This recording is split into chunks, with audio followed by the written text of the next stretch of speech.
The exchange has recently gone into an area known as OTC clearing, over-the-counter clearing, and I'd like to spend a little bit of time just explaining certain aspects about over-the-counter OTC and what is called exchange traded. We read about it, a lot about it in the news, and especially recently as you read that the CFTC wants to clamp down on OTC OTC trading in terms of reportability as well as transparency. So let me give you a bit of flavor into what exactly this is, and then come back later to some of the swap products that we list for clearing. So a little bit of homework here. Okay, so two main classes of products: exchange traded and over-the-counter (OTC). What kind of products are they? They're basically in the exchange traded, which you're familiar with, futures and options. For example, corn futures and corn options listed on the CME. And in the OTC space, there are forward swaps and options. So you may hear the word OTC option or OTC swap. It's something that typically, if you're a buyer of a swap, there will be a seller who will structure a swap for you. Okay, it's very similar to depending on the type of swap. There are many different types of swaps, but it's basically an agreement as well to take on price risk or to lay off price risk. Okay, similar to that, like a futures and options. Then the difference begins. Okay, in the case of the OTC market, it's a bilateral transaction, meaning to say that there is a seller behind every buyer, and you know your counterparty as well. Okay, so credit risk and counterparty risk concerns come into play here. In the case of exchange traded, it goes into what is known as a central limit order book. Okay, for which you do not know who your trade counterpart is, and you don't care as well. Okay, so you don't really need to worry who is buying your sale or who is selling your buy. Okay, everything goes through the exchange, and everything's guaranteed by the exchange. The exchange traded is a standardized contract, okay, which generally we would say is not good in that sense for customers, because customers prefer a customized contract that can fit their own company's needs. Okay, so again, pros and cons. The OTC market space, the products are customized, that can be custom tailored to your to what you require. However, on the flip side, the price discovery of OTC products are low. You would have to call around to a few different firms to get quotes, and you only have maybe at any one point in time a few sellers or buyers of your swap. In converse, on the exchange, the price discovery is high. At any one price that you want to sell, there will be thousands of other buyers, and at any one price that you want to buy, there will be thousands of other sellers as well, because everybody converges onto one place to trade. In terms of clearing, on the OTC front, your swap or your option or your forward is not guaranteed. Okay, it's guaranteed so much as in what your counterparty's risk is, or rather your attitude towards your counterparty's risk.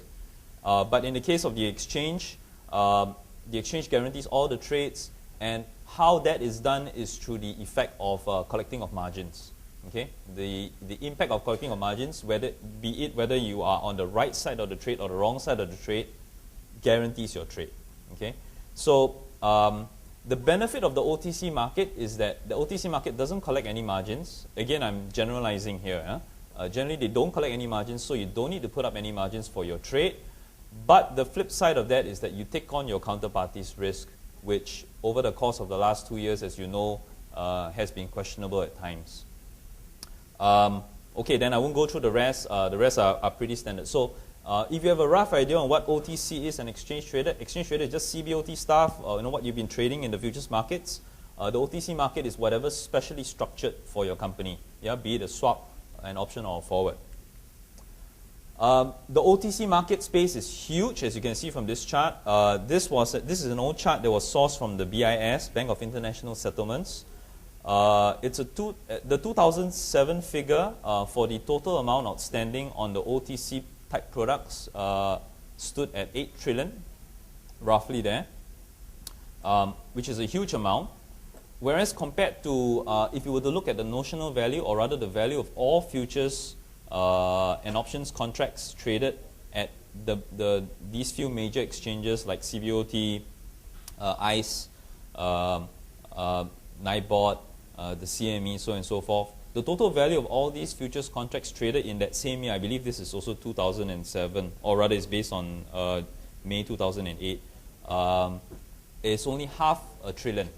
So it's just a fraction of what's actually traded in the OTC markets. Okay.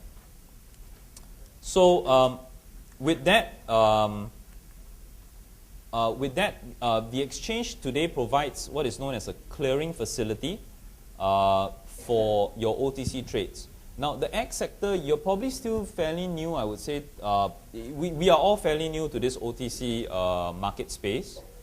Some of you may already be familiar with it because you may have traded with a bank or financial institution on a swap or OTC type option.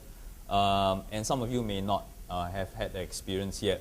But the energy markets have had the experience for the last 20 years. In fact, the energy OTC market is probably the deepest and most liquid OTC market, or rather sector in the world.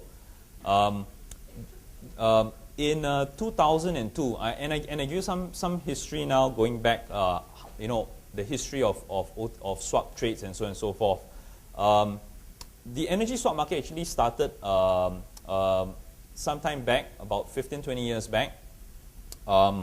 In a very decent way, when companies wanted to trade between each other, okay, certain types of products that were not listed on the exchange. So they started trading what is known as swaps, or rather, you could almost say like futures, but between each other. Yeah, and this was termed as a swap. So for example, say Crusher in Thailand wants to trade with wants to buy soybeans and well, in this case, maybe not soybeans, but say, for example, some product, and then someone else wants to sell that product, then you would meet in the swap market, where it's a bilateral, one-on-one market. You negotiate a price, and then you hammer out the deal, and you have that product. In the energy space began off like that, okay, for products that weren't listed on exchange, because there was no way to trade it centrally. But as time evolved, more and more market participants jumped into this space, the energy space, and it began to grow. And these swaps began to be traded as if they were almost like an exchange-traded product, except they were done off exchange. So that business grew, and in 2001, and some of you, and I hope that some of you may have heard. How many of you have heard of a company called Enron? Okay, I hear a lot of sounds from this side of the audience. Enron, as you know, collapsed in 2001.